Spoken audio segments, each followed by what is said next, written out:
ঐতিহাসিক নজিরবিহীন ঠিক কিভাবে ব্যাখ্যা করা যাবে আজকে রবিবাসরীয় দুপুরে জাস্টিস গঙ্গোপাধ্যায়, জাস্টিস অভিজিৎ গঙ্গোপাধ্যায় যে বোমাটি বঙ্গভূমিতে ফাটালেন, কার্যত কেঁপে গেছে রাজনৈতিক মহল, কার্যত কেঁপে গেছে বঙ্গের মিডিয়া কুল। কি এমন ঘোষণা করলেন তিনি যার ফলে এত বড় ঘটনা ঘটতে চলেছে?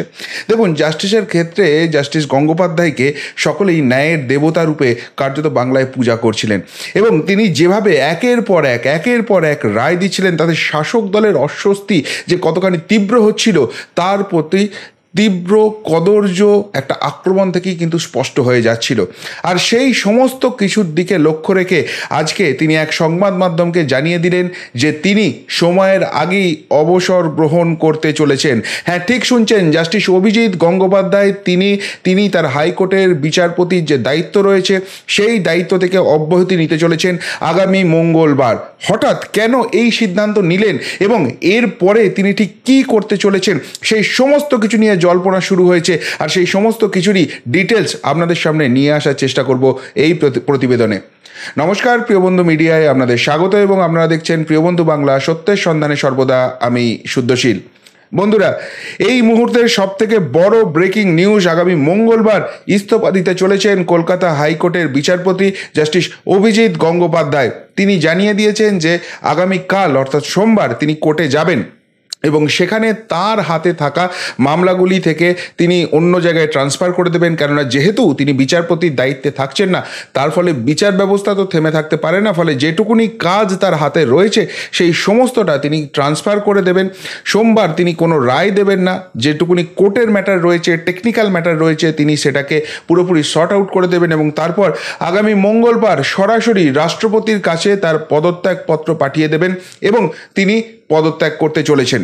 এখন প্রশ্নটা হচ্ছে যে এর পরে তিনি কি করবেন, কিন্তু তার থেকেও বড় প্রশ্ন তিনি কেন এই ঘোষণা করতে গেলেন বা এই সিদ্ধান্ত নিতে গেলেন। কেননা বাংলার অগণিত জনতা তারা কিন্তু কোথাও গিয়ে জাস্টিস গঙ্গোপাধ্যায়ের মধ্যে সেই ন্যায়ের দেবতাটা খুঁজে পাচ্ছিলেন। কলকাতা হাইকোর্ট, বিচার ব্যবস্থা, আইন ব্যবস্থার প্রতি যে আস্থা, সেটা এই জাস্টিস গঙ্গোপাধ্যায়কে দেখেই কিন্তু মানুষ ধীরে ধীরে ফিরে পেতে চাইছিলেন।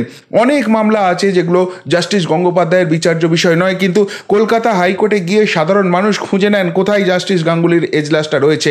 তারপর তার কাছে গিয়ে অনুরোধ, স্যার আমার মামলাটা শুনুন, আমাকে ন্যায় দিন, আমাকে জাস্টিস দিন। যেখানে এই আশা আকাঙ্ক্ষা নিয়ে গোটা বঙ্গবাসী বসে আছে, সেই জায়গা থেকে তিনি হঠাৎ করে কেন এমন সিদ্ধান্ত নিলেন, কেন তিনি অবসরের সিদ্ধান্ত নিলেন? আমরা যেটুকুনি জানি, আগামী অগস্ট মাসে জাস্টিস গঙ্গোপাধ্যায়ের সরকারিভাবে অবসরের বয়স হচ্ছে এবং তিনি অবসর নিতেন সেই অগস্ট মাসে। কিন্তু মাঝে আর মাত্র এই কটা দিন, মার্চ মাস চলছে, এই 2-3 মাসটার সময়টা তিনি অপেক্ষা করলেন না, তিনি তার আগেই ময়দান থেকে সরে গেলেন। তাহলে কি কোথাও চাপের কাছে তিনি নতি স্বীকার করলেন?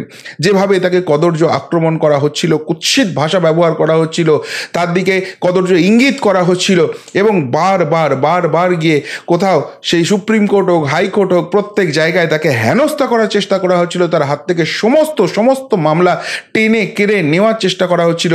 সেই জায়গা থেকেই কি জাস্টিস গঙ্গোপাধ্যায় পিছিয়ে এলেন? একদমই নয়।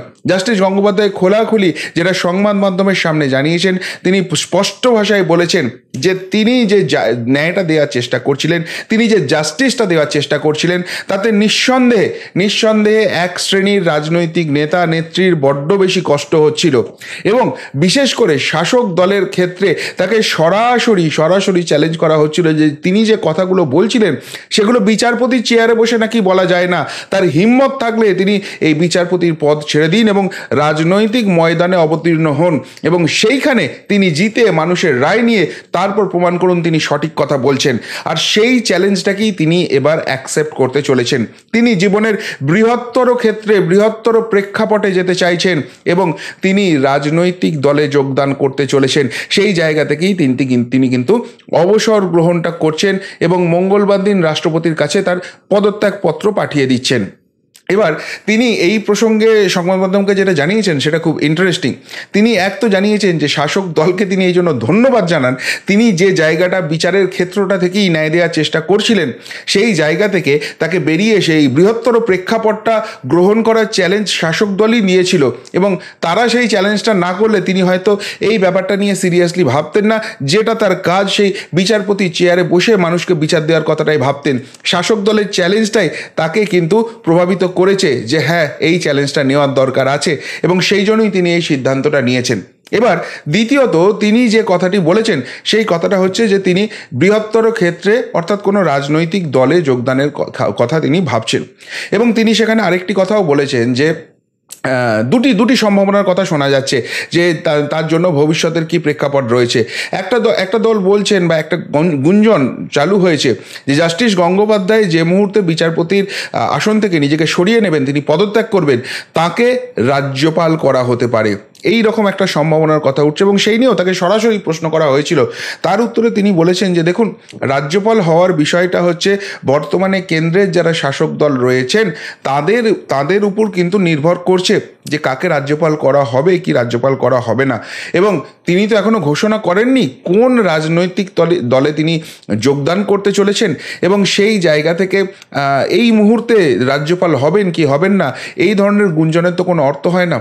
আগে তিনি বিচারপতি চেয়ার থেকে সরে আসুন, এবং সরে আসার পর তারপর তিনি ঘোষণা করবেন কোন রাজনৈতিক দলে তিনি যোগদান করছেন, এবং তারপর এইসব বিষয় নিয়ে ভাবনা চিন্তা করার জায়গা রয়েছে। তো সুতরাং এখন শুধু গুঞ্জন তুলে লাভ নেই। দ্বিতীয় একটি কথা যেটা নিয়ে উঠছে যে অগস্ট মাস, আর তো হাতে গোনা কটা মাস, এই কটা মাসও তো তিনি মানুষকে জাস্টিস দিতে পারতেন, তারপর তিনি অবসর নিয়ে তারপর রাজনীতির গ্রহে তিনি আসতে পারতেন, এটা সকলেই বলছেন, এবং সেই জায়গা থেকেই মনে করা হচ্ছে তিনি কি এবার লোকসভা নির্বাচনে প্রতিদ্বন্দ্বিতা করবেন। এবং এই জায়গাতেও তাকে যখন প্রশ্ন করা হয় তিনি বলেছেন যে আমি যদি রাজনীতির ময়দানে যোগদান করি, আমি যদি কোনো রাজনৈতিক দলে যোগদান করি এবং তারা যদি আমাকে টিকিট দেওয়ার কথা ভাবনা চিন্তা করেন, আমিও সেই বিষয়টি অবশ্যই ভাবনা চিন্তা করব। অর্থাৎ এই কথা থেকে বিচারপতি চেয়ারে বসে আপাতত তিনি এখনো অবসর নেননি, তিনি পদত্যাগ করেননি, সুতরাং এর বেশি তো তার পক্ষে ইঙ্গিত দেওয়া সম্ভব নয়। কিন্তু যদি দুয়ে দুয়ে চার করা হয় তাহলে এই কথা স্পষ্ট হয়ে যাচ্ছে যে নিশ্চিতভাবে লোকসভা নির্বাচনের টিকিট তিনি নেবেন, লোকসভা নির্বাচনে তিনি লড়াই করবেন, এবং সেই লড়াইটা করে শাসকের চোখে চোখ রেখে তিনি বুঝিয়ে দেবেন যে এবার লড়াইটা তিনি বৃহত্তর ক্ষেত্রেও করতে প্রস্তুত, এবং সেই জন্যই কিন্তু তিনি এখন অবসর গ্রহণ করলেন। এবং এই প্রসঙ্গে তিনি আরেকটি খুব ইম্পর্টেন্ট কথা বলেছেন, যেটা আমার অত্যন্ত ভালো লেগেছে। তিনি বলেছেন যে এই শাসক দল, আমরা ইতিহাসের পাতায় মৌর্য সাম্রাজ্য পড়েছি আর এখন চৌর্য সাম্রাজ্য দেখছি, এই শাসক দলকে যে বাংলার ভালো করতে পারে না এটা তো প্রতিষ্ঠিত হয়ে গেছে। সুতরাং সুস্থ এবং যারা শিক্ষিত মানুষ রয়েছেন তাদের বললে চলবে না যে আমরা রাজনীতি করব না, রাজনীতির ময়দানে তাদেরকে অবশ্যই করে নামতে হবে এবং এই শাসক দলের পরিবর্তন করতে হবে, তবেই এই বাংলায় কাঙ্ক্ষিত যে যে যে জায়গায় যেতে চায় সেই জায়গাটা অ্যাচিভ করতে পারবে। সুতরাং শিক্ষিত মানুষদের রাজনীতি থেকে মুখ ফিরিয়ে চলবে না। অর্থাৎ সরাসরি তিনি যে রাজনীতির ময়দানে আসছেন সেই জায়গাটা কার্যত এস্টাবলিশ হয়ে যাচ্ছে, এবং তিনি যে রাজনৈতিক দলেই যান না কেন তিনি এই লোকসভা নির্বাচনে অবশ্যই করে প্রতিদ্বন্দ্বিতা করবেন, এবং সেখানে শাসকের বিরুদ্ধেই তার লড়াইটা থাকবে, এবং শাসকের ভাষাতে বোঝাতেই তিনি কিন্তু তার এই দায়িত্ব ছাড়ছেন, এটা স্পষ্ট হয়ে যাচ্ছে। এবার তাহলে ফাইনাল প্রশ্ন যেটা অ্যারাইজ করে, তিনি কোন দলে যোগ দিতে যাচ্ছেন, কোন রাজনৈতিক দলটা তিনি বেছে দেবেন। একটা কথা তো বলাই যায়, যেভাবে তিনি শাসকের বিরুদ্ধে ফুঁসে উঠেছেন, শাসকের এই চ্যালেঞ্জটা অ্যাকসেপ্ট করে তাদেরকে সঠিক শিক্ষাটা দেওয়ার জন্য, রাজনৈতিক শিক্ষাটা দেওয়ার জন্য তিনি এই আদালতের চত্বর ছাড়তে চলেছেন, সেই জায়গা থেকে তিনি শাসক দলে তো যোগ দিচ্ছেন না, এই কথা তো হলফ করে বলা যেতেই পারে।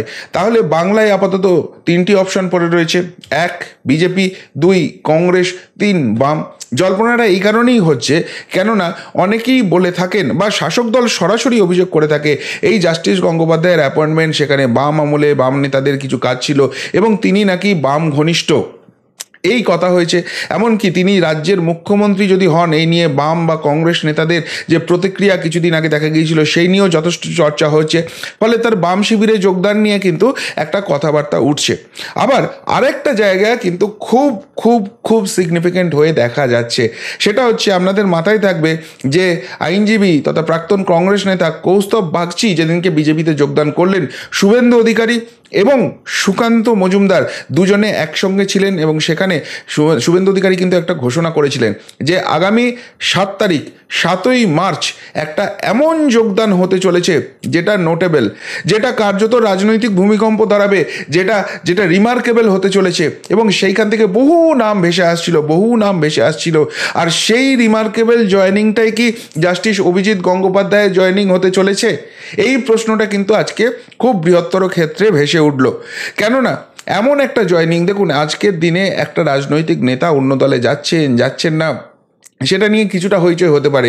এবং সত্যি কথা বলতে এই মুহূর্তে যদি অধীর চৌধুরী বিজেপিতে যোগদান করেন, সেটা নিয়ে হয়তো কিছুদিন হইচই হতে পারে, কিন্তু সেটাও কদিন, সেটা নিয়ে প্রশ্ন আছে। কিন্তু তার বাইরে এমন কোনো নেতার যোগদান বা নেত্রীর যোগদান হতে পারে না যেটা নিয়ে পশ্চিমবঙ্গ রীতিমতো চর্চা শুরু করবে, সেটা নিয়ে জল্পনা কল্পনা চলবে। কিন্তু এই নামটি যদি জাস্টিস অভিজিৎ গঙ্গোপাধ্যায় হয়, সেটি তো আর শুধুমাত্র নাম নয়, পশ্চিমবঙ্গের ক্ষেত্রে, পশ্চিমবঙ্গের দুর্নীতি বিরোধী মানুষের ক্ষেত্রে, পশ্চিমবঙ্গে যারা ন্যায় শাসন প্রতিষ্ঠা করতে চায় সেই সমস্ত আপামর জনতার কাছে জাস্টিস অভিজিৎ গঙ্গোপাধ্যায় একটা ইমোশনের নাম, একটা আবেগের নাম, একটা ভালোবাসার নাম। আর সেই যোগদানটার দিকেই কি বিরোধী দলনেতা শুভেন্দু অধিকারী ইঙ্গিত করেছিলেন যে এমন একটা জয়েনিং হতে চলেছে যেটা নিয়ে সবার চোখ থাকবে।